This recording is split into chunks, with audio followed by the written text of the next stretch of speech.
पूर्ण परमात्मा पाप कर्म दंड को भी काट सकता है।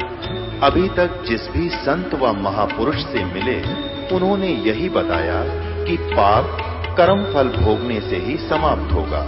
वो प्रभु कौन है जो पाप कर्म को काट देता है, वो काल के बंधन से छुड़वा देता है।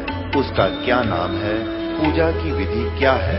कृपया अवश्य सुनिए जगत गुरु तत्वदर्शी संत रामपाल जी महाराज के अमृत वचन। अपनी अपनी हुआ भाई जो समझ मांगी वह कह दी, उसके मार्ग के अपने चल पड़े।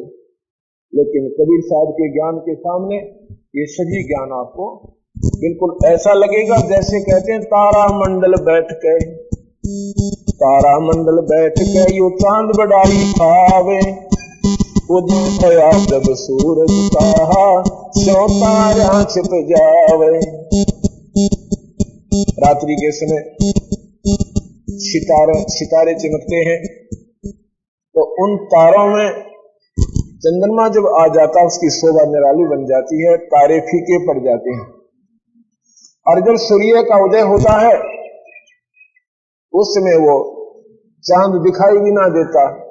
ऐसा ज्ञान है। इन शास्त्रों का ज्ञान चंद्रमा का ज्ञान है, और कबीर साहब का ज्ञान ऐसा जैसे सूर्य उदय हो गया, फिर ये शास्त्र आपको इतने फीके लगेंगे। और वही अंधेरे में चांद की चांदनी बहुत होती है। चंद्रमा की जो चांदनी रात्रि होती है बहुत ही अच्छी होती है, उससे भी काम चलाऊ काफी काम सर जाते हैं, लेकिन दिन के इक्विवेलेंट नहीं हो सकता, दिन के बराबर नहीं हो सकता।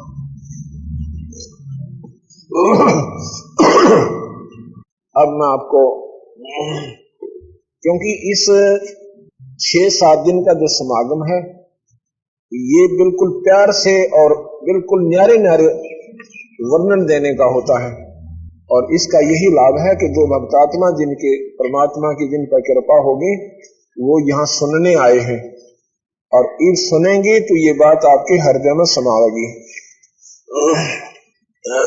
अब मैं विष्णु पुराण सुनाता हूं। पहला अध्याय प्रश्न नंबर 9 से 11 से आभार। मैंने ये इन शास्त्रों से जो मुझे आवश्यक समझा, मैंने जिनकी मुझे आवश्यकता थी, इस विष्णु पुराण से इसमें लिखा है, इसमें यथार्थवर्ती संदेश द्वितीय भाग में प्रथम अंश पहला अध्याय प्रश्न नंबर 9 से 11 से साहबार ग्रंथ प्रारंभ। श्री सूत जी बोले, विष्णु पुराण सुना रहा हूं।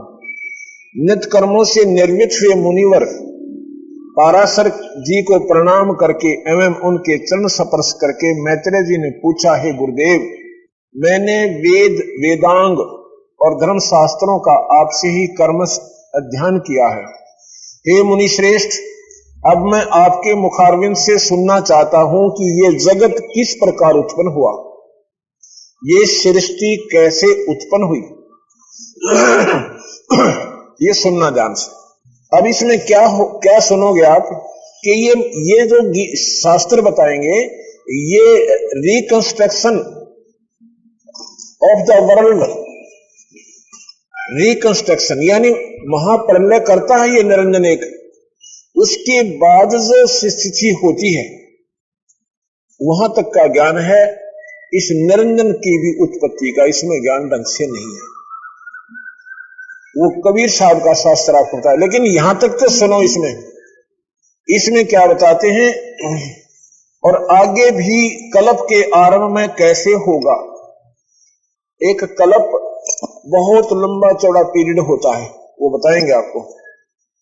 उसमें कई बार तो ब्रह्मा मर लेता है, कई बार विष्णु मर लेता है, कई बार शंकर खत्म हो लेते हैं, जबकि इनकी आयु बहुत लंबी। जब ये कल्प अंत होता है, जब ये कल्प अंत होता है तो उसमें क्या होता है, एक कल्प अंत होता है, उसमें ब्रह्मलोक को छोड़कर निरंजन का लोक एक न्यारा है, उसने अपनी एक राजधानी ब्रह्मलोक न्यारी बना रखी है।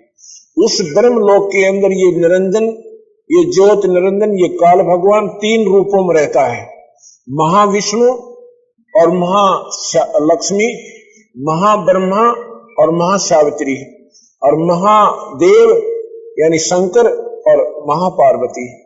अपने 3 रूप बनाकर ये उस ब्रह्मलोक में रहता है। और अपना जो असली स्वरूप से इसका वैसी बूंदी सकल काल, वो निरंजन लोक है जो 21वें ब्रह्मांड का आखिरी लोक में रहता है। ये ब्रह्मलोक है, इसके नीचे ये अन्य लोक आते हैं। इन लोकों का सर्वनाश हो जाता है महाप्रलय जो निरंजन करता है। एक प्रलय होती है, एक महाप्रलय होती है। प्रलय के अंदर पृथ्वी के ऊपर के जीव नष्ट हो जाएंगे। जब सतयुग शुरू होगा, उससे पहले यहाँ पर कुछ जो भक्ति भाव उसमें उपलब्ध होगी, और कलयुग के अंत में जिन मनुष्यधारी शरीरधारी व्यक्तियों में, बहन भाइयों में, वो कुछ बचेंगे, वो ऊंचे पहाड़ों पर होंगे, और बाकी यहाँ पर प्रलय हो जाएगी, पानी पानी हो जाएगा, और उसके बाद फिर ये दोबारा सृष्टि शुरू होगी। ये तो ही प्रलय। एक महाप्रलय निरंजन करता है, एक महाप्रलय पारब्रह्म करता है। जो महाप्रलय निरंजन करता है वो अपनी करता है। इन ब्रह्मा का लोक, विष्णु का लोक, शिव का लोक, स्वर्ग, ये सब मृत्यु लोक, ये पृथ्वी लोक, पाताल लोक, इन सब लोकों को खत्म कर देता है, खा जाता है, और फिर रिकंस्ट्रक्शन करता है, क्योंकि ये गंदे हो जाते हैं। कलयुग के अंत में पृथ्वी में उपजाऊ तत्व खत्म हो जाएगा, इसमें कोई फलदार वृक्ष नहीं उगेगा। 3 हाथ यानी 4.5 फुट तक नीचे तक उपजाऊ अंश पृथ्वी का नष्ट हो जाएगा। तो ऐसे ही सभी लोग बर्बाद हो जाएंगे, उनमें विकार बढ़ जाएंगे, सभी स्वर्ग में भी इतना गंदापन आ जाएगा। फिर इनको खत्म करके रिकंस्ट्रक्शन करता है अपनी तरफ से, उसको कल्प कहते हैं। कल्प के अंत में करता है, और फिर जब कल्प के बाद जो सृष्टि शुरू हुई उसका ज्ञान है इसमें। ये ध्यान से सुनना, इन शास्त्रों में कल्प के बाद जो सृष्टि शुरू होती है वहां से ज्ञान शुरू है। लेकिन जो हमने आपको ज्ञान बताया, पूर्ण ब्रह्म परमात्मा, कहां से सृष्टि आई, कहां से निरंजन आया, कहां से ये जीव आए और कैसे हुए, कौन परब्रह्म है, ये ज्ञान इनमें नहीं है। इसमें कहा कि यह जगत किस प्रकार उत्पन्न हुआ, आगे भी दूसरे कल्प के आरंभ में ये देख लो। ये विष्णु पुराण सुना रहा हूं। दूसरे कल्प के आरंभ में यो कल्प नष्ट होगा, जब ये सर्वनाश में आ जाएंगे, ना ब्रह्मा रहे, ना विष्णु, ना शिव रहे, न इनके लोक, ना स्वर्ग रहे, ना स्वर्ग में रहने वाले चौथी मुक्ति प्राप्त हंस रहेंगे। वो भी फिर जीव सिंगा में आकर अपने नए सिरे से 84 भोगेंगे, और फिर अपने कभी मनुष्य शरीर का उनका अवसर आएगा तो अपनी भक्ति बनेगी तो ठीक है, नहीं 84 में फिर चले जाएंगे। कैसे कल्प, दूसरे कल्प के आरंभ में कैसे होगा, ये संपूर्ण चराचर किस से उत्पन्न हुआ, यह पहले किस में लीन था और आगे किस में लीन हो जाएगा। पृष्ठ 11 से, हे मैत्र, पूर्व काल में बुद्धिमान वशिष्ठ जी और पुलस्त जी ने जो कुछ कहा था वह सब तुम्हारे प्रश्न से मुझे समन हो आया है। अतः हे मैत्रे, ये ऋषि आपस में वार्ता कर रहे हैं।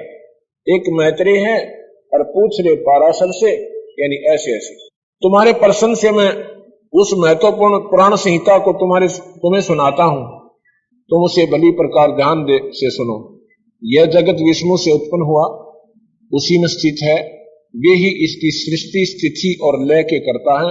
यही जगत, ये जगत भी वही है। अब ये क्या बताया कि विष्णु में स्थित हुआ, ये विष्णु पुराण है ना, इसमें क्या बताया कि यह जगत विष्णु से उत्पन्न हुआ। विष्णु कौन है, ये काल निरंजन भी विष्णु है। जैसे सेंटर में भी होम मिनिस्टर होता है और स्टेट में भी होम मिनिस्टर होता है, तो ये विष्णु निरंजन की तरफ इशारा है। इन काल से उत्पन्न हुआ और काल में ही फिर लीन हो जाएगा जब ये महाप्रलय करेगा। श्री पाराशर मुनि बोले, हे ब्रह्मा, विष्णु और शंकर रूप, ब्रह्मा विष्णु और शंकर रूप से जगत की उत्पत्ति, स्थिति और संहार के कारण है। ओ विष्णु कौन, काल निरंजन, ब्रह्मा विष्णु और शंकर रूप से, वो विष्णु। फिर विष्णु कितना आ गया, यानी वो स्टेट का होम मिनिस्टर, सेंटर के होम मिनिस्ट्री के अंतर्गत आते हैं ये। तो ऐसा बताया कि विष्णु जो है अपना शिव रूप में, विष्णु रूप में और ब्रह्मा रूप में यह सारी सृष्टि का संचालन, उत्पत्ति और नष्ट करता है, ये काल ही करता है। इसके 3 अपने सबऑर्डिनेट्स हैं, ये यहां नीचे के ब्रह्मा और ये छोटे विष्णु और शिव शंकर, ये आपको आगे बताएंगे। वह प्रसंग दक्ष आदि मुनियों ने नर्मदा के तट पर राजा प्रकुत को सुनाया था। वह तथा प्रकुत ने सारस्वत से ने मुझे कहा था, जो श्रेष्ठ भी से भी परम श्रेष्ठ अंतरात्मा में स्थित श्रेष्ठ परमात्मा रूप, वर्ण, नाम और विशेषण आदि से रहित है, जिसमें जन्म, वृद्धि, परिणाम, अक्षय, नाश इन विकारों का सर्वथा भाव है, जिसको सर्वदा केवल है, जिसको इतना ही कहते हैं,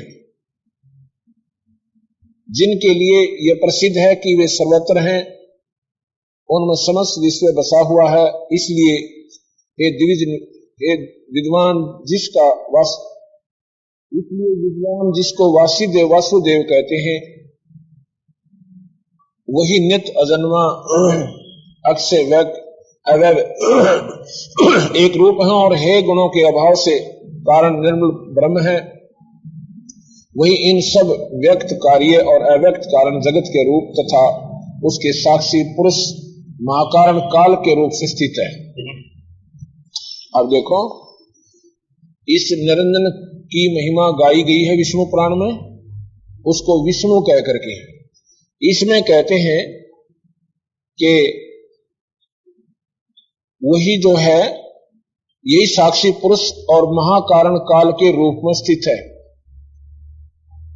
महाकारण और काल के रूप में स्थित है, यानी ये विष्णु ही काल है, यही निरंजन है। ये द्विज परब्रह्म का प्रथम रूप पुरुष है, अव्यक्त और व्यक्त उसके अन्य रूप है तथा काल उसका परम रूप है। इन्होंने इसको वैसे ब्रह्म को ही परब्रह्म संज्ञा दे रखी है, यह ज्ञानता है। और इसमें लिखा है कि उसका परम रूप, उसका काल उसका परम रूप है। ये विष्णु पुराण में लिखा है कि विष्णु उस निरंजन का परम रूप काल है।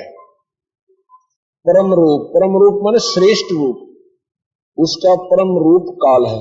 ये विष्णु पुराण सुना मैंने आपको, ये विष्णु पुराण मेरे पास रखा है। तो इससे सिद्ध हुआ कि ये निरंजन को ही, इस काल को ही यहाँ का भगवान मानते हैं और ये यहाँ का 21 ब्रह्मांड का मालिक है। इसी के भिन्न भिन्न नाम है, ब्रह्मा, विष्णु और शंकर। ये ब्रह्मलोक में 3 नामों से वहां पर व्यवस्थित है। उसने अपने 3 पुत्र पैदा किए। महाब्रह्मा के रूप में जब ये रहता है, उस माई का जो शेरा वाली है उसका ही रूप बना रखा है महासावित्री, और महाविष्णु और महालक्ष्मी उसी के 3 रूप बना रखे हैं। और शंकर और महापार्वती ये भी उसी के माई के 3 रूप बना करके ये ब्रह्मलोक में मौज मार रहा है। लेकिन अपने असली रूप में ये निरंजन लोक में रहता है, उस बूंदी शकल में, जो इसका परम रूप काल है, उस रूप में वो वहां रहता है। विष्णु पुराण में सिद्ध में ये करना चाहता था कि इसका परम रूप काल है। ये निरंजन, ये काल निरंजन, ये ब्रह्म, ये 21 ब्रह्मांड का मालिक है, इसको काल कहते हैं। दूसरा, महाभारत में संक्षिप्त महाभारत के द्वितीय खंड के प्रश्न नंबर 1220 भगवान विष्णु से विश्व की उत्पत्ति तथा बराह अवतार का वर्णन।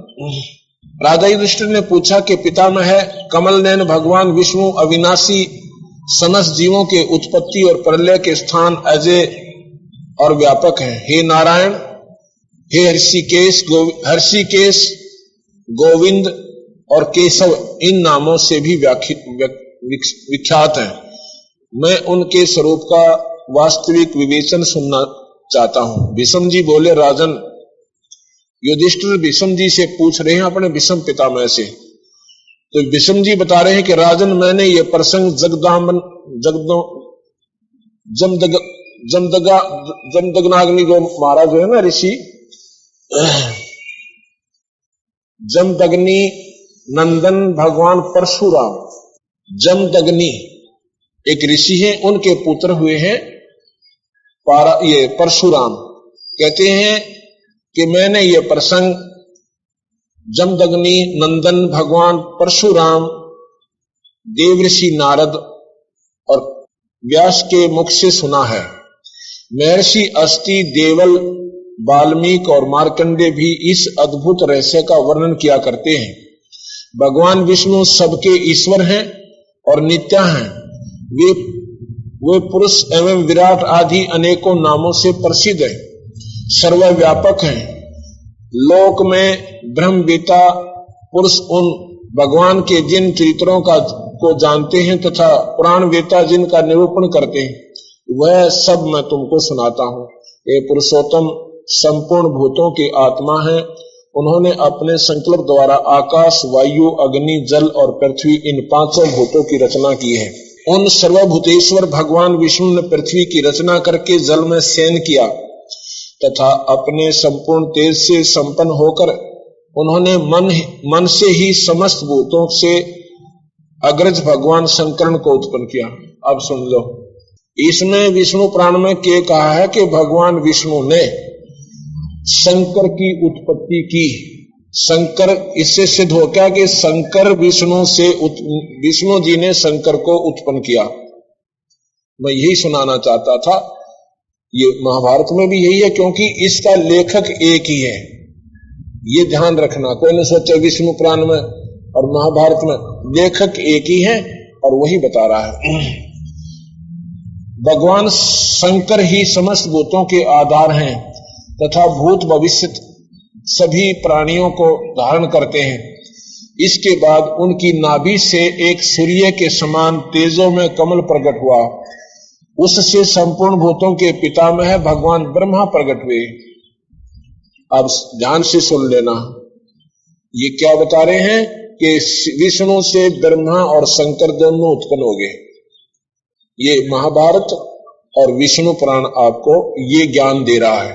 महाभारत का दूसरा भाग 1240 से 1241 तक युधिष्ठिर ने पूछा, पितामह, अब मैं ये जानना चाहता हूं कि संपूर्ण भूतों की उत्पत्ति किससे होती है, उनका लय कहां होता है, परमार्थ की प्राप्ति के लिए जिसका ध्यान और किसका ध्यान और किस कर्म का अनुष्ठान करना चाहिए, काल का क्या स्वरूप है, काल का क्या स्वरूप है, और भिन्न भिन्न योगों में मनुष्यों की कितनी आयु होती है। विषम जी ने कहा, युधिष्ठिर, इस विषय में भगवान व्यास ने अपने पुत्र सुखदेव को जो उपदेश दिया था वही प्रसंग मैं तुम्हें सुना रहा हूं। एक दिन सुखदेव ने वेद व्यास जी से अपने मन का संदेह इस प्रकार पूछा, पिताजी, पापियों को उत्पन्न करने वाला कौन है, काल के ज्ञान का क्या परिणाम निकलता है, ब्राह्मण का क्या कर्तव्य है, ये सब बातें बताने की कृपा कीजिए। व्यास जी ने कहा, बेटा, सृष्टि के आरंभ में अनादि अनंत अजन्मा दिव्य अजर अमर अविकारी अतकर्य और ज्ञानातीत ब्रह्म ही था। क्योंकि इन इससे का बेरा इस ब्रह्मांड का ही, ये बताते हैं पहले केवल ब्रह्म ही था। बिल्कुल ब्रह्म ही था। ये ब्रह्म अपने स्वरूप में निरंजन रूप में वहां रहता है, ब्रह्म लोक में ब्रह्म रूप में यानी 3 स्थितियों में रहता है। वह काल स्वरूप है। ओए होए होए, और यह हम प्रमाण करना चाहते हैं, बंदी छोड़ के कहना चाहते थे। अब केवल कबीर साहब की वाणी अगर आपको सुनाकर मैं फाइनल कर दूं, जो कभी आप स्वीकार नहीं कर सकते, और मुझे ये कहोगे ये ना जानता ABCD भक्ति के बारे में, ना शास्त्रों का ज्ञान, एवं सत्य मारता फिर है। लेकिन इन शास्त्रों को हिंदुस्तान में कोई नकारा नहीं कर सकता। इसलिए इन शास्त्रों का आधार आपके हृदय में सच्चाई को समावेश करेगा। निरी ईंट नहीं टिक सकती, उनमें सीमेंट लानी पड़े से, और फिर वह हलना कोई ना।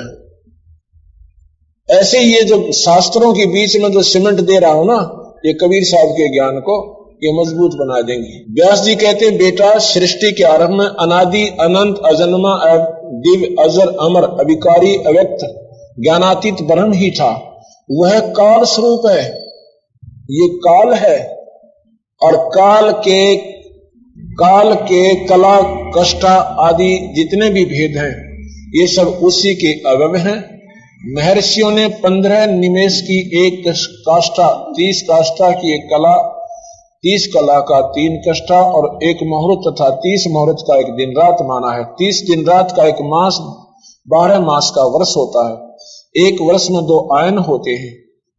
ये इनका पूरा वर्णन दे रखा है, इसमें पीरियड दे रखा है। बस भाई इससे नो बन गया, फिर एक देव वो दिव वर्ष बन जाएगा, ऐसे ऐसे।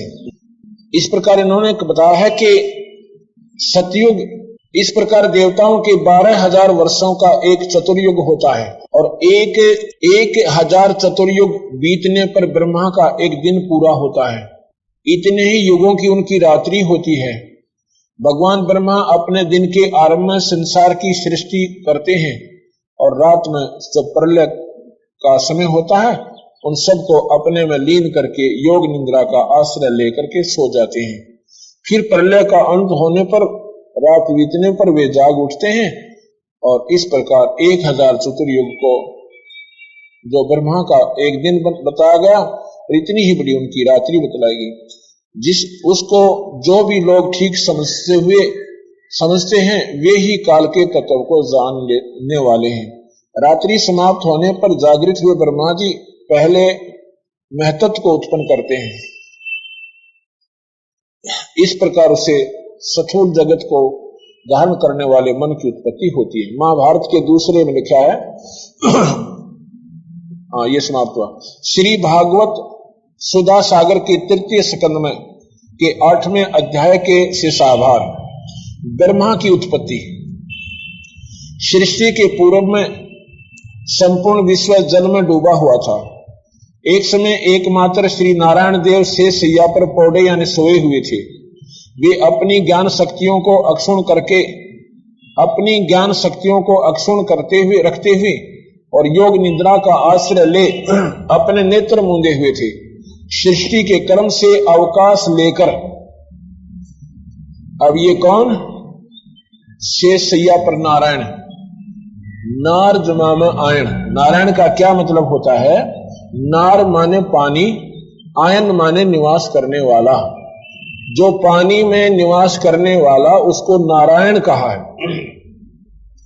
तो ये पानी में निवास करने वाले यानी निरंजन भी अपने लोक में नारायण है।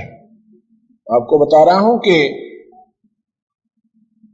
होम मिनिस्टर सेंटर में भी होते हैं और राज्य में भी होते हैं, इसमें स्टेट में भी होते हैं, ऐसे ही समझ लीजिए। तो यहां कहते हैं वो नारायण शेष शैया पर सोए हुए थे और सृष्टि कर्म से विश्राम लेकर यानी महाप्रलय करके निरंजन जी इस सारे लोकों को खत्म करके एक ब्रह्मलोक में छोड़कर और उसमें अपना पानी करके उसमें आराम कर शेष नाग के ऊपर और शेष शैया पर सो रही थी। सृष्टि कर्म से अवकाश लेकर आत्मा आनंद में मगन थे। उनमें किसी भी क्रिया का उन्मेष नहीं था। जिस प्रकार अग्नि अपनी दाहिका आदि शक्तियों को छिपाए हुए काष्ठ में व्याप्त रहती है, उसी प्रकार श्री भगवान ने संपूर्ण प्राणियों के सूक्ष्म शरीरों को अपने शरीर में लीन करके अपने आधारभूत उस जल में शयन किया। उन्हें सृष्टि काल आने पर जागने के लिए केवल काल शक्ति को जागृत रखा। अब यहां देखना, इस प्रकार अपनी स्वरूप भूता स्वचिता के साथ यह एक संसद चतुर्युग प्रांत जल में शयन करने के अनंतर जब उनके द्वारा नियुक्त उनकी काल शक्ति ने उन्हीं जीवों को कर्मों की प्रवृत्ति के लिए प्रेरित किया, तब उन्होंने अपने शरीर में लीन हुए अब अनंत लोक देखे, जिसमें भगवान की दृष्टि अपने में निहित लिंग शरीर आदि सूक्ष्म तत्वों पर पड़ी तो हुआ है। तब कालाश्रित रजोगुण से सूक्ष्म अशोभित होकर सृष्टि रचना की निमित्त उनके नाभि देश से बाहर निकला। कर्म शक्ति को जागृत करने वाले काल के द्वारा विष्णु भगवान की नाभि से प्रकट हुआ। सूक्ष्म तत्व कमल कोश के रूप में सहसा ऊपर उठा। यहां देखना है, काल के द्वारा विष्णु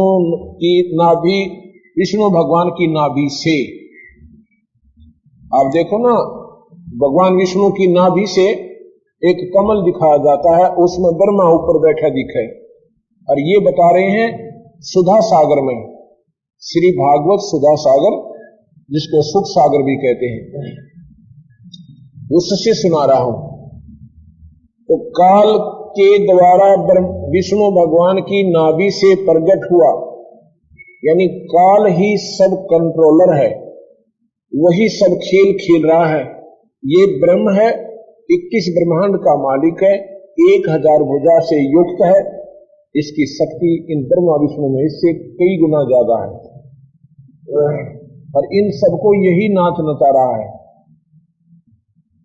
संपूर्ण गुणों से प्रकाशित करने वाले सर्वलोक में कमल में एक विष्णु भगवान की अंतर्नी रूप से प्रविष्ट हो गई।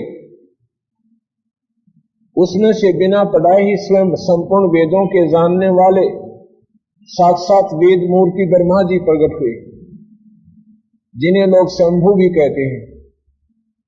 उस कमल की कणिका में बैठे हुए ब्रह्मा जी को जब कुछ लोग दिखाई नहीं दिया, तब वे आंखें फाड़कर आकाश की ओर गर्दन घुमाकर देखने लगे, तो जिससे उनके चारों ओर दिशा घुमाने से 4 मुख बन गए। ब्रह्मा के 4 मुख बन गए। कहते नो ऊपर ने देखा, नो देखा, नो देखा, नो देखा, तो कहते 4 मुंह बन गए इसके। कोई बात नहीं। अच्छा आगे देखिएगा, उसमें प्रलयकालीन पवन के थप्पड़ों से उछलती हुई जल की तरंग मालाओं के कारण उस जल राशि से ऊपर उठी हुई कमल पर विराजमान आदिदेव ब्रह्मा जी को अपना उस लोक तत्व कमल का कुछ भी रहस्य न जान पड़ा।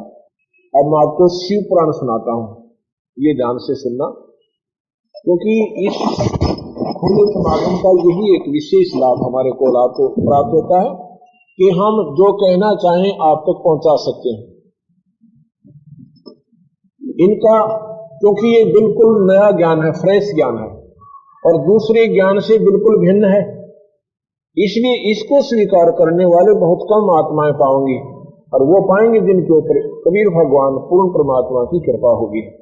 और आप अगर ढंग से इस बात को समझ गए, आप शास्त्र भी देखने की चेष्टा कीजिए फिर, और फिर आप अपने आप सब बहन भाइयों को बैठाकर समझाया करोगे कि इस तिथि में बात है भाई, ये जो पुराना ज्ञान है ये क्यों फैल गया। जगह जगह पर संतों ने ये पुराणों की व्याख्या की, इनके गुणगान किए, आगे सुनने वालों ने आगे किए, आगे सुनने वालों ने आगे किए, वो जैसा जो उन्होंने सुना जो का तो आगे संसार में समाज में फैल गया। अब ये जो कड़वा कड़वा ज्ञान है ये भी आपके सामने आ रहा है, ये भी इसमें समय लगेगा थोड़ा सा, और आपके घर घर बच्चा तक पहुंचेगा, और फिर विवश होना पड़ेगा इस ज्ञान को स्वीकार करने के लिए, क्योंकि ये सच्चाई से परिपूर्ण है। ये सभी का को ये समूच कर देता है।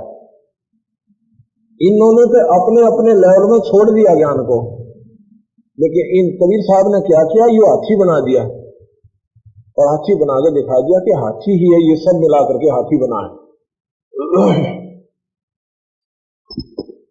शिव पुराण में क्या लिखा है, 6वां अध्याय प्रश्न नंबर 120 122 से साहबार। ब्रह्मा जी बोले, हे ब्रह्मन, तुमने लोक कल्याणकारी यह बड़ा ही उत्तम प्रश्न किया है।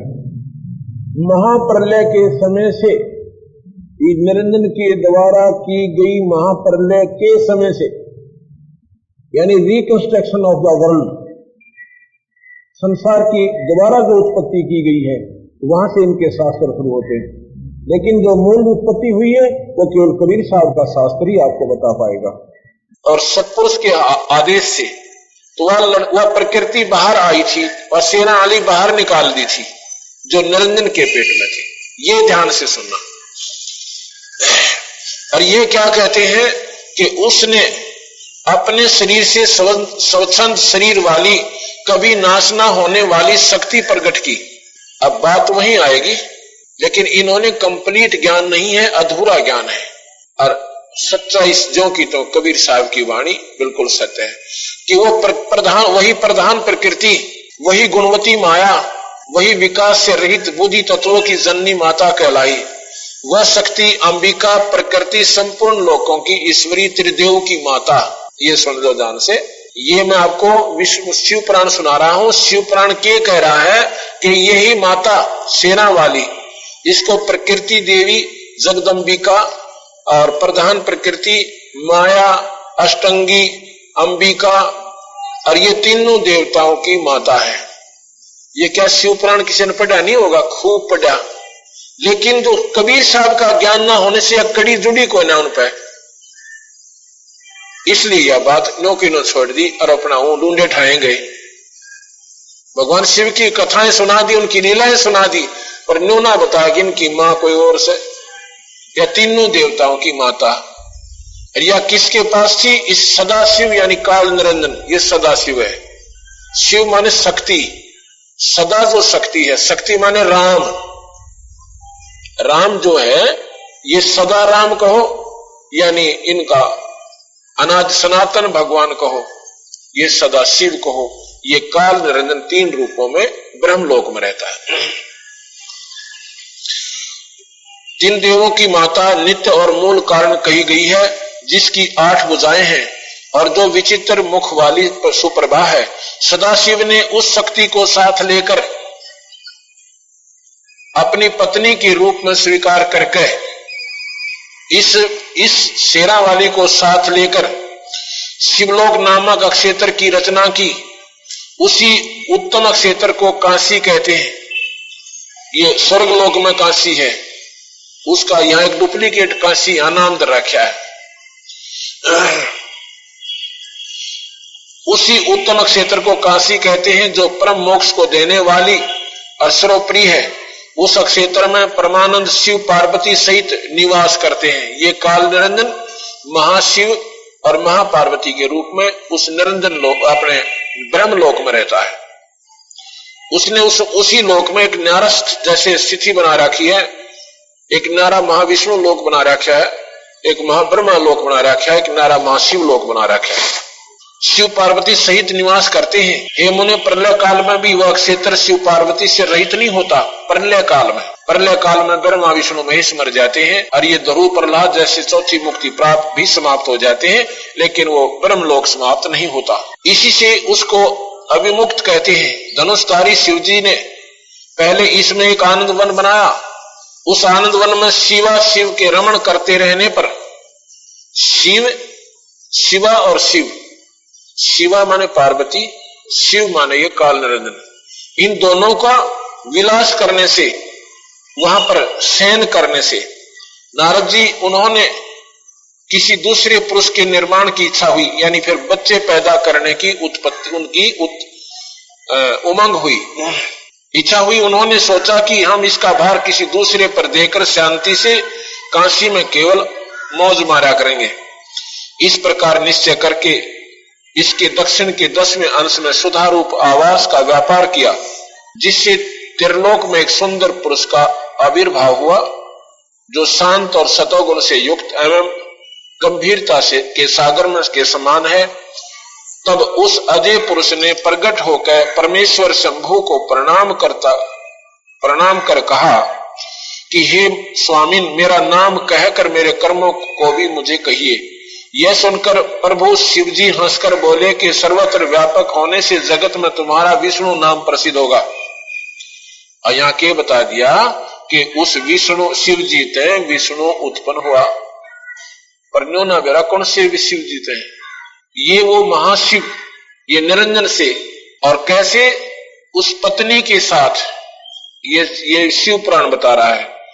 उस शेरा वाली को महाशिव महाशक्ति के रूप में, शिवा के रूप में रख के अपना जो है ना ये बच्चा उत्पन्न किया। इसने ऐसे ही कर रखा ब्रह्मलोक में। वहां अपने 3 रूप में 3 बच्चे पैदा किए। ब्रह्मा रूप में ब्रह्मा का, क्योंकि फिर जो रजोगुण में रूप धारण करके उसने बच्चे उत्पन्न किया तो उस बच्चे में वही गुण आ जाते हैं, रजोगुणी हो जाता है। जब ये विष्णु रूप में रह करके उसी पत्नी को अपने दूसरे रूप में रख के और जब संतान उत्पत्ति करता है तो उस बच्चे में सतोगुण आते हैं। अब शराबी के बच्चे का आप देख लेना, उसमें अपने आप गुण आ जाएंगे शराब पीने के। जो शराब पीता है जिसका बाप, और फिर उसकी जो संतान होगी उस बच्चे में आप पर जन्म हो जाएंगे वो शराब के पीने के। और यह बिजली क्यों पड़ गई, अब इतना समाज क्यों बिगड़ गया? क्योंकि वो जन्म उन बच्चों में इतने प्रभावी हो जाते हैं कि फिर वो डटे नहीं डटते, वो अपने आप स्वीकार करना शुरू कर देते। ऐसे ही ये माँ बाप से मिला हुआ शरीर हमारे को बहुत प्रभावी रखता है, जैसे भी माँ बाप से मिला। अगर कोई चोर है जिसका बाप, तो उस बच्चे में वो चोरी के गुण आप आ जाएंगे। एक लड़का था छोटा सा, उसका बाप एक नंबर चोर, उसकी दादी नाम ले रही, उसकी माँ नाम ले रही छोटे छोरे की, और वो लड़का भी चोरी करे। अरे महा बेटी के बाप, तुम 8 साल का 10 साल का बच्चा है तो चोरी क्यों करता है? नाम भी ले रखा तूने। नो बोला जी मेरा डिट्या ना जानता था, कर लो चोरी, मेरे बस की बात कोई ना। मैंने तो ऐसा जी करा कि इससे कोई चीज मिल जाए उसने लकोकर भाग लो। अब वो काफी दिन हमारे साथ रहने से अब उसने व्यक्ति चेंज कर दी, बदल गया वो लड़का, अब नहीं करता वो काम। तो उसमें अपने माँ बाप पिताजी के गुण आ गए उसमें। तो ऐसे ही ये क्या करता है, 3 रूपों में अपने 3 पुत्र उत्पन्न करता है काल भगवान, और उनको ब्रह्मा विष्णु शिव बना देता है। जब तक वो जवान होते उनको मूर्छित रखता है, उनको नहीं मालूम तुम कहां थे कौन थे, जो बोड़ी बूझ बनाकर धर दे की तो उठा गए, और इनको हम भगवान मान रहे हैं, ये सुनना जानते हैं। आगे शिव महापुराण में लिखा है, ब्रह्मा जी बोले श्री नारायण के शयन करने पर शिव जी की इच्छा से उनकी नाभि में से एक, ये तो विष्णु तो हो गया, शिव जी तो उत्पन्न, अरे ब्रह्मा उत्पन्न होगा शिव जी से, ये और बताते हैं। ब्रह्मा जी बोले श्री नारायण के शयन करने पर शिव जी की इच्छा से उनकी नाभि से एक कमल की उत्पत्ति हुई, जिसका विशाल और अंत योजन का विस्तार है। अंत योजन की ऊंचाई थी।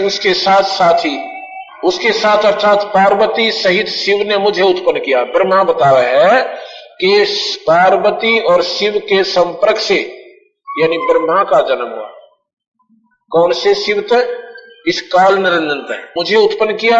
इस प्रकार मैं हिरण्याक्ष गर्भ से प्रकट हुआ, जिसके 4 मुख, लाल मस्तक, त्रिपुंड धारण किए हुए मैंने उस कमल के अतिरिक्त और कुछ भी ना देखा। शिव महापुराण आगे लिखा है। हाँ, ये समाप्त हुआ, ये और प्रकरण आ गया।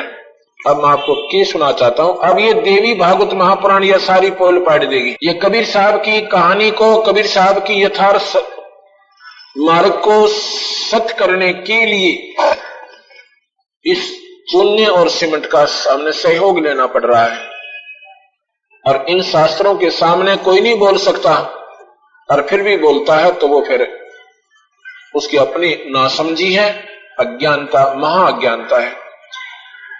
देवी भागवत के बारे में, देवी भागवत महापुराण ये मेरे पास रखी है, श्री देवी भागवत महापुराण, और ये है रणधीर प्रकाशन हरिद्वार से द्वारा प्रकाशित है। अनुवाद पंडित ज्वाला प्रसाद चतुर्वेदी, इन्होंने इसका अनुवाद किया हिंदी में, क्योंकि ये संस्कृत में उपलब्ध थी पहले। अब हिंदी में जो के तो टीका हो गया इनका, और हिंदी में टीका हो गया तो हमारे जैसे का सूत बैठ गया, इनकी बात समझेगा ना। पहले संस्कृत बोलते थे, और संस्कृत हमारे समझ में क्यों आती नहीं थी, क्योंकि गांव के लोग अनपढ़ होते थे, शहरों के लोग भी अनपढ़ होते थे। विद्वान लोग केवल काशी विद्यापीठ में पढ़कर अपनी प्रभुता दिखाकर संस्कृत में बोला करते, और सुनने वाले बेचारे नादान, क्योंकि भगवान की कथा सुनने के इच्छुक होते थे, वह उनकी अब बैठे बैठे गर्दन लाया करते। उन्हें न्यों नहीं मालूम ये संस्कृत में क्या कहां से। एक समय की बात है, एक सत्संग हो रहा था, उसमें वैसे चले जाते थे, नाम लिया था, तो उसमें बड़े काफी विद्वान आए हुए थे, और पूरी स्टेज लग रही। जब वो खड़े होने उनके महामंडलेश्वर, फलाना मंडलेश्वर, ये काशी विद्यापीठ से 4 विषयों के आचार्य फलाना राम, इतने बड़े बड़े बोला। फिर वो संस्कृत में डूंडा ठा दे, संस्कृत बोलने जा घनी काफी देर तक। और फिर कुछ हिंदी में भी थोड़ी बहुत बताते थे। एक भगत जी मेरे देखते देखते आकर बैठा, वो बैठ के 10 मिनट बैठा होगा, मैं बाहर घूमने चलेगा बाथरूम करने खातिर, तो वो लोगन दादा वो कमाल का महात्मा है कि चाला पड़ रहा है, बहुत कसूता बोल रहा है। मैं बोला वो तेरा समझ माइयो केक है, बोला नो मेरा नहीं केक है, पर बोलना कसूता। बोला बूझ तेरा तो नहीं मेरा यू कह रहा, सिर्फ उसकी धारावाहिक उसकी उस भाषण से प्रभावित हो गया, नो नहीं मेरा यू बोल के रहा था। और जो पूरा कह जगह गई होगी उसने कसूता महात्मा रहा, फिर ना कसूती बहुत बढ़िया बात बता, और बात उसने नो नहीं मेरा कह क्या रहा है। तो ये न्यूज गया हमारा सारा समाज। अब कबीर साहब ने बिल्कुल आम जन साधारण के लिए बिल्कुल ऐसी लैंग्वेज ऐसी भाषा बना कर दे दी कि छोटा बच्चा भी जो ABC जानता हो ना, ये हिंदी की भी थोड़ी बहुत कोई इकाई जानता हो वो पढ़ सकता है और समझ सकता है। अब सुनिएगा, जन्मेजय कौन थे? ये युधिष्ठिर के पोते थे, अभिमन्यु के बेटे थे। जन्मेजय ने पूछा ना, ये उसके जो युधिष्ठिर के पुत्र थे उसका नाम था राजा परीक्षित के पुत्र थे, और परीक्षित अभिमन्यु का लड़का था।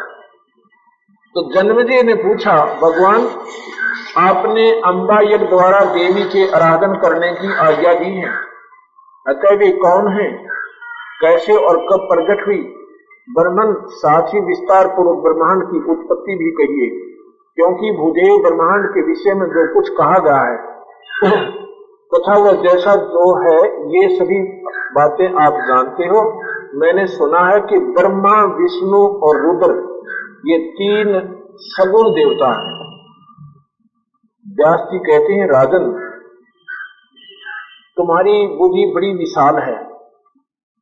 अभी तुमने जो प्रश्न पूछा है कि ब्रह्मादि की उत्पत्ति कैसे हुई, ब्रह्मा आदि का मतलब ब्रह्मा, विष्णु, महेश।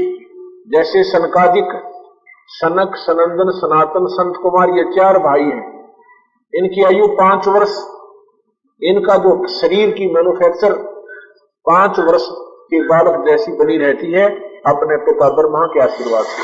इनको सनकादि कहते हैं। सनकादिक का मतलब है चारों की तरफ इशारा, एक ही। ये ब्रह्मादि, ब्रह्मा आदि, ब्रह्मा, विष्णु, महेश आदि की उत्पत्ति कैसे हुई, सो ये महान कठिन विषय है। एक समय की बात है, गंगा के तट पर सर्व ज्ञान संपन्न मुनिवर नारद जी विराजमान थे। वेद के सर्वोत्कृष्ट ज्ञाता उन मुनि का मुझे दर्शन हुआ। कुशल प्रसन्न हो जाने के पश्चात मैंने नारद जी से पूछा, मैंने कहा, मुने आप बुद्धिमान हैं। ये व्यास जी कह रहा है, और व्यास से ये जन्मेजय पूछ रहा है। जन्मेजय को व्यास जी कह रहा है कि यही प्रश्न मैंने नारद जी से किया था।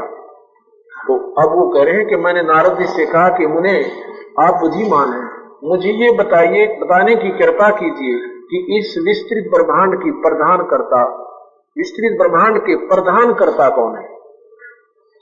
कितने ही आचार्य भवानी को संपूर्ण मनोरथ पूर्ण करने वाली बतलाते हैं। वे आदि माया, मां शक्ति एवं परम पुरुष के साथ रहकर, जो मैं सिद्ध करना चाहता हूं, कितने पापड़ बेलने पड़ेंगे कबीर साहब की वाणी को सत्य को सिद्ध करने के लिए। सत्य को सत्य सिद्ध ये इन शास्त्रों से होगी, क्योंकि इनको ये सबको स्वीकार्य है, इनको कोई नकारा नहीं कर सकता। और कबीर साहब का फिर सब पर सिद्ध हो जाएंगी। फिर उन्होंने जो कहा सारी सिद्ध आपने बिल्कुल सत्य लगेंगी, असत्य नहीं पाओगी, क्योंकि वो पूर्ण परमात्मा है, अनंत कोटि ब्रह्मांड के ईश्वर हैं। ये कबीर भगवान हमारे कितने ही आचार्य भवानी को संपूर्ण मनोरथ पूर्ण करने वाली बतलाते हैं। वे आदि माया, मां शक्ति एवं परम पुरुष के साथ रहकर, आदि माया, परम पुरुष, यहाँ का परम पुरुष, पुरुष माने परमात्मा, यहाँ का परम परमात्मा कौन है? निरंजन है। परम पुरुष के साथ रहकर कार्य संपादन करने वाली प्रकृति है। ये प्रकृति शब्द याद रखना आप, प्रकृति। ये आपको गीता जी में बताऊंगा ना, जब प्रकृति शब्द काम आओगा आपके, करने वाली प्रकृति है। ब्रह्म से उनका अभेद संबंध है। ब्रह्म कौन है? काल निरंजन है, ज्योति निरंजन है। ये 1000 भुजा का भगवान है, ये ब्रह्म कहलाता है। और ये शेरा वाली है, जगदम्बिका है, ये प्रकृति है, आदि माया। इसका ब्रह्म के साथ अभेद संबंध है, यानी पति पत्नी की तरह इनका संबंध है। वे अखिल विश्व की भी अधीश्वरी है, सर्वगुण निर्गुण, सर्वगुण निर्गुण एवं कल्याण में उनका विग्रह है। नारद जी कहते हैं, व्यास जी प्राचीन समय की बात है, यही संदेह मेरे हृदय में उत्पन्न हो गया था। जन्मेजय ने पूछा व्यास जी ने पूछा नारद जी से। नारद जी कहता कि यही संशय मेरा हो गया था, मैंने अपने पिता ब्रह्मा से पूछा। नारद जी कहते हैं कि व्यास जी प्राचीन समय की बात है, यही संदेह मेरे हृदय में उत्पन्न हो गया था। तब मैं अपने पिता अनिल तेजस्वी ब्रह्मा जी के स्थान पर गया और उनसे इस समय जिस विषय में तुम समझे हुए मुझसे पूछ रहे हो, उसी विषय में मैंने पूछा। मेरे प्रश्न का परमलोक पिता में ब्रह्मा जी मुझे कहने लगे, बेटा मैं इन प्रश्न का क्या उत्तर दूं? यह प्रश्न बड़ा ही जटिल है। महाभाग, तुम भगवान विष्णु से इसका समुचित समाधान पा सकते हो, फिर भी मैं बताता हूं। पूर्व काल में सर्वत्र जल ही जल था, ब्रह्मा बता रहा है। और ब्रह्मा ने नारद को जो बताया, व्यास जी कहते उसने नारद जी ने मुझे बताया। और इस व्यास जी कहता कि मैं तुम्हें बताता हूं जन्मेजय। तो क्या बताया कि नारद जी ब्रह्मा जी बता रहे हैं कि पूर्व काल में सर्वत्र जल ही जल था। जब महाप्रलय हो जाती है ना, एक ब्रह्म लोक बच जाता है, बाकी यहाँ सारा पानी हो जाता है। जल ही जल था, सथा और जंगम जितने प्राणी हैं उनमें कोई भी नहीं थे। तब कमल से मेरी उत्पत्ति हुई। ब्रह्मा बताया है कि कमल के फूल से मेरी उत्पत्ति हुई। मैं कमल की कणका पर बैठकर विचार करने लगा। पर इसमें नोना दे रहा हुई कैसे, ये आपने पहले सुन लिया कि शिव पुराण में वो क्या करे है निरंजन, ब्रह्मा अपना एक बेटा पैदा करेगा, उसका नाम ब्रह्मा कर देगा, उसमें मूर्छित रखेगा, और जब वो जवान हो जाता है उसने ठाकर उस कमल के फूल पर रख देता है। अब ये ब्रह्मा नौका है, मैं मन नहीं दे रहा कमल के फूल पर कितना आ गया मैं। ये सारा खेल काल निरंजन ही कर रहा है। बैठकर विचार करने लगा, मेरी उत्पत्ति, मैं कमल पर से मेरी उत्पत्ति हुई। मैं कमल की कणिका पर बैठकर, यानी कमल के फूल पर बैठकर विचार करने लगा, इस अगाध जल में मैं कैसे उत्पन्न हो गया। ये तक कति बड़ी बूझ बना रखे हैं इस काल में, इन न्योना जरा कितना आगे कौन है लोग मुझे मालूम ही नहीं, इस अगाध जल में मैं कैसे उत्पन्न हो गया। यो विचार करके मैं जल में उतरकर 1000 वर्ष तक पृथ्वी का अन्वेषण करता रहा। यानी जो ढूंढेगा कि जब वो सफल भी पा जा, पर 1000 वर्ष तक कुछ नहीं पाया। मुझे जल का कोई और छोर नहीं मिला। इतने में आकाशवाणी हुई कि तप करो तप करो। तब मैंने तपस्या आरंभ की। उस कमल के फूल पर बैठकर बैटरी चार्ज करते हैं ये तप करके, इससे सिद्धियां आ जाती हैं तप करने से। ये साधक साधना करते हैं, आपने साधक दिखेंगे और जाप कर रहे हैं काल निरंजन का, तो इनको सिद्धियां दे देता है। उन सिद्धियों को फिर स्वयं प्रयोग उनके माध्यम से ये काल अपने कंट्रोल से उनको तोप बनाकर, वो मशीन बनाकर प्रयोग करता है। अब कहता तप करो तप करो, तो कहने लगा मैं डरता तप लग गया कर। कई 1000 वर्ष तक तप करता रहा। फिर कहा सृष्टि करो सृष्टि करो। अब सृष्टि क्या की करूं, आंख खुल गई वही को जल पानी दिखा है। 1000 वर्ष तक तप करता रहा। फिर उसी समय सृष्टि करो, ऐसी आकाशवाणी सुनाई पड़ी। सोचा कि किसकी सृष्टि करूं अथवा मेरा क्या कर्तव्य है। लोग है ब्रह्मा के मैं डरता उस पानी में तो जाऊंगा ना, क्यों 1000 वर्ष तक ढूंढा इतना कुछ पाया कोई ना। तो मैं डरता उस कमल का नीचे उतरू कोई ना। इतने मुस्कान में केक रहा 2 राक्षस भेज दिए। मधु और कैटव नाम के। नो बोला वो राक्षस जो मेरे कान आने लगे, मैं डरता उस कमल के फूल पर से नीचे पड़ गया। जब नीचे आकर गिरा तो वहां देखो हो एक और सोन लाग रहा है, एक भगवान। वो कौन था? शेष सैयापा विष्णु। शेष सैयापा यो डुप्लीकेट विष्णु, जो उस निरंजन का पुत्र जो शेरावाली से पैदा हुआ था, आपने शिव पुराण में सुना, सदाशिव पुराण में। वो शेष सैयापा मूर्छित गिर रखा। जब मैं वहां गया मैंने एक व्यक्ति और दिखा, भाई यूं कौन सो रहा है। इतने में उसमें से एक शक्ति निकल गई जिससे वो बेहोश कर रखा था, वह आकाश में छा गई और विष्णु सामने एकदम बैठा हो गया, जागृत हो गया। इतने में वो मधु और कैटव भी आ गई मेरे पीछे पीछे पड़े हुए, दोनों राक्षस। तो विष्णु जी के साथ उनका 5000 वर्ष तक युद्ध होता रहा। फिर भी वो विष्णु से मधु कैटव राक्षस मरे नहीं।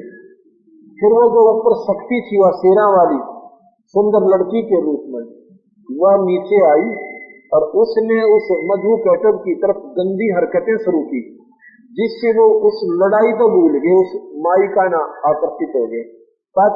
पीछे से विष्णु ने उनकी गर्दन पकड़कर और फिर मारा, यानी सामने से भगवान विष्णु उनके सामने फेल हो गया था, उनको मर नहीं रहे थे। ये देवी भागवत पढ़ रहा हूँ, कभी को सोचो सत्य मारता महाराज जी अपने घर की गढ़, ये नो की नो सुना रहा हूँ जो इसमें लिख रखा है। उसी समय मधु कैटव नाम के दो भयंकर दानव सामने आ गए। मैं उनसे भयभीत हो उठा। तब कमल का डंठल पकड़कर मैं जल में उतरा। जब मुझे एक परम अद्भुत पुरुष के दर्शन मिले जो शेष नाग की सैया पर सोए थे, शंख चक्र गदा पद्म उन 4 अवधों से अनुपम शोभा पा रहे थे, ऐसी शेषाशाही भगवान विष्णु का मुझे दर्शन हुआ। नारद जी, शेष नाग की सैया पर सोए हुए उन प्रभु को देखकर मेरा मन चिंतित हो उठा। इतने में भगवती योग निद्रा याद आ गई। मैंने उनका स्मरण किया। कल्याणमयी भगवती श्री विष्णु के विग्रह से निकलकर और अचिंत रूप धारण करके आकाश में विराजमान होगी। तब तुरंत ही श्री हरि उठ बैठे, क्योंकि वो मूर्छित पड़े थे और वो फिर उठ बैठे। इतने में मधु और कैटव भी उन्होंने मधु और कैटव के साथ 5000 वर्ष तक बड़ी घमासान लड़ाई करी। तब वे जट मरे। कैसे मरे? पहले देवी के कटाक्ष से मधु और कैटव मोहित हो गए। इसके बाद भगवान विष्णु ने गोद में लटाकर उनका गेटी में गुठा दे दिया, यानी उनको प्राण रहित किया, गर्दन दबोच कर। और पहले ना मरे वो अचारा तो भी ना मरे थे भगवान पे। अब ये नहीं समझना, क्योंकि सच्चाई को सच्चाई तक आना चाहिए। भगवान विष्णु उन 2 राक्षसों के सामने फेल हो गए थे। 5000 वर्ष थोड़े नहीं होते, अर्थात वो उन दोनों उससे शक्तिशाली थे जब उनसे नहीं मरे थे। वो भी उस माई ने अपनी कला करके उनको मरवाया जब वो शांत थे। फिर बात होते हैं। इसके बाद भगवान विष्णु अब वहां मैं और भगवान विष्णु 2 थे। ब्रह्मा बतावस है, व्यास जी कह रहे हैं कि ब्रह्मा जी ने नारद को न्यों बताई थी जैसे नो की नुमा आपको बता रहा हूँ। ब्रह्मा कहता मैं और विष्णु दोनों वहां पर 2 हो गए। वहीं पर रुद्र भी प्रकट हो गए। वो जो भगवान डुप्लीकेट शंकर जी भी वहां दर्जिया ला का काल निरंजन में इतना देखे हैं तो एक और शंकर भगवान आने लग रहे। हम तीनों को भगवती अज्ञा शक्ति के दर्शन हुए। तब ये आदि शक्ति हम लोगों से कहने लगी। देवी ने कहा, ब्रह्मा विष्णु और महेश्वर, तुम भली भांति सावधान होकर अपने अपने कार्य में संलग्न हो जाओ। सृष्टि स्थिति संहार ये तुम्हारे कार्य है। ब्रह्मा सृष्टि रचे, यानी ये शरीर बनावे, ये सब लग तो रहा शिव जीवों के, और विष्णु पाड़ा शिव जी संहार कर, ये सारे काम से। ब्रह्मा जी कहते हैं, हम लोगों ने उनसे कहा, माता हम किस प्रकार इन प्रजाओं के सर्जन आदि कार्य में सफल हों? विस्तृत भूमि का अभाव है, सभी स्थान जल मगन है। हमारी बात सुनकर कल्याणमयी स्वरूपिणी भगवती का मुखमंडल मुस्कान से भर गया। इतने में एक सुंदर विमान आकाश से उतरा। तब उन देवी ने हमें आज्ञा दी कि देवताओं निर्भीक होकर इच्छा पूर्वक इस विमान में प्रवेश कर जाओ। तो कहते हैं हम तीनों के तीनों उसमें बैठ गए। वो विमान बिना गिनती की स्पीड पे चला। आगे हमने क्या देखा, तेजी से चल पड़ा और दीर्घधाम ब्रह्मलोक में जा पहुंचा। वो ब्रह्मलोक में ले गई उन्हें, जहाँ पहले से ऑलरेडी यानी सृष्टि विद्यमान थी ब्रह्मलोक की, जो निरंजन में वहां पर खूब साजबाज बसा रखा था। और यहाँ महाप्रलय के बाद कुछ नहीं था। जहाँ एक दूसरा ब्रह्मा विराजमान थे, उन्होंने देखकर भगवान शंकर से, उन्होंने देखकर भगवान शंकर और विष्णु ने पूछा, मुझसे पूछा, चतुरानंद। चतुर आनंद का मतलब है चार मुंह वाले, आनंद माने मुंह, मुख। चतुरानंद, ये अविनाशी ब्रह्मा कौन है? मैंने उत्तर दिया, मुझे कुछ पता नहीं, सृष्टि के अधिष्ठा ये कौन है? अब सुनाने की बात। और यही हम बताना चाहते थे सच्चाई को, कि तीनों के तीनों ये नीचे के ब्रह्मा विष्णु महेश ये ब्रह्मलोक में पहुंच गए। वहां पर एक ब्रह्मलोक है, एक विष्णु लोक है, महाविष्णु लोक और महाशिव लोक है। जब हम लोग ये विमान महाब्रह्मा लोक में पहुंचा, वहां एक ब्रह्मा जी और बैठे। तो लोग है ब्रह्मा के शिव जी और विष्णु मेरे पूछने लगे कि ये ब्रह्मा कौन है? तो ब्रह्मा ने बोला, मुझे कुछ नहीं मालूम ये कौन है। अब ये बात ये शास्त्रों में लिखी हुई है, इनको सुनना। इतने में मन के समान तीव्र गति से विमान तुरंत वहां से चल पड़ा, कैलाश के स्वर में शिखर पर जाकर पहुंचा। वहां विमान के पहुंचते ही एक दिव्य भवन में त्रिनेत्रधारी भगवान शंकर निकले। एक शंकर एक ब्रह्मा विष्णु के विमान में बैठे और एक के कागो बैठे दोनों लोक में। ये समझाना चाहता हूं मैं आपको कि इस काल में इतना गजब जाल फैला रखा है। ब्रह्मा विष्णु महेश को भी मालूम हम कौन है और कहां से आए थे और कल ने हमारे साथ क्यों बनेगी। तो आम जीव यहाँ पर कैसे सुरक्षित हो सकता है? तो कहता है 10,000 वर्ष तपस्या करके गया महात्मा, ये चल कई लाख वर्ष कर जाओ और काल के जाल से नहीं निकल सकते। ये तो कबीर साहब के मार्ग पर आप लग करो, इस काल के जाल से बाहर हो सकते। ये नंदी वर्षभ पर बैठे थे, त्रिनेत्रधारी शंकर निकले। ये नंदी वर्षभ पर यानी बैल पर बैठे थे। नारद उसने भगवान शंकर तथा उनके अन्य गणों को देखकर हमारे आश्चर्य की सीमा नहीं रही। अक्षण भर के बाद ही वह विमान उस शिखर से भी पवन के समान तेज चाल से चल पड़ा और वैकुंठ लोक में पहुंच गया। वहां एक विष्णु लोक है, उसी ब्रह्मा लोक है। वहां भगवती लक्ष्मी का विलास भवन था। बेटा नारद, वहां मैंने जो संपत्ति देखी उसका वर्णन करने में मैं असंभव हूँ। उस उत्तम पुरी को देखकर विष्णु का मन आश्चर्य से उसके समुद्र में गोता खाने लगा। वो विष्णु जो मेरी जेल में बैठा था और उस विष्णु के पास में देखकर वो भी बजमग हो गया। ये सौदा के यहाँ भी विष्णु एक और है। आगे अमृत के समान मीठे जल वाला समुद्र मिला। उसी मनोहर जीव मंद्रा प्राजीत आदि बहुत से शोभावतमान वृक्ष थे। हाँ, वहां एक कमल लोचन श्री हरि यानी विष्णु विराजमान थे। इतने में वही विमान पवन से बातें करता हुआ आगे को चल पड़ा। उसी द्वीप में एक मंगलमय मनोहर पलंग बिछा था। बाकी के रत्नों से उसकी विचित्र शोभा हो रही थी। उसमें पलंग पर एक दिव्य रमणी बैठी थी। अब गए आगे माता के लोक में। माई जो वहां पर इंडिविजुअल रहती है, अकेली रहती है और 3 रूपों में वहां भी रहती है और सूक्ष्म रूप में यहाँ भी हर अपने कार्य जो उनके लौल के है उन भक्तों के सारथी है जो उनके सच्ची लगन से लगे हुए और सही उनकी विवेक वर्षित है। तो वहां पर एक सुंदर लड़की बैठी हुई थी। उसने गले में लाल रंग की माला पहनी हुई थी। लाल वस्त्रों में श्री विग्रह यानी उसका शरीर बहुत सुंदर सुशोभित हो रहा था। मानो करोड़ों बिजलियां एक साथ चमक रही हो, इतना उनका तेजों में शरीर था। ऐसी सुंदर स्त्री को मैंने कभी नहीं देखा था। साथ में अनेकों साधक बैठे